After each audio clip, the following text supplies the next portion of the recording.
తెల్లగా మృదువుగా చాలా రుచిగా వచ్చేలా ఇడ్లీలు ఎలా చేసుకోవాలో ఇలా చూపిస్తానండి. ఒక గ్లాస్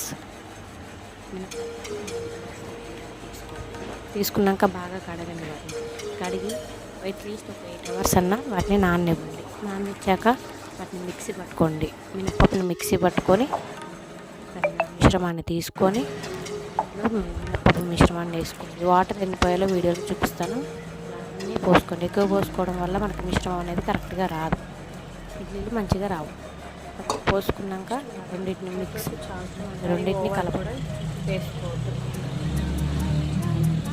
కలిపాక వాటిని ఓవర్ నైట్ ఉండనివ్వండి. పొద్దున్న మార్నింగ్ పూట మనకి మంచిగా పులుసు మంచిగా ఉంటుంది.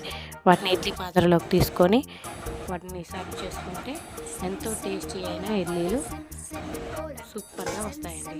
ట్రై చేయండి, ఒకసారి సబ్స్క్రైబ్ చేసుకోండి.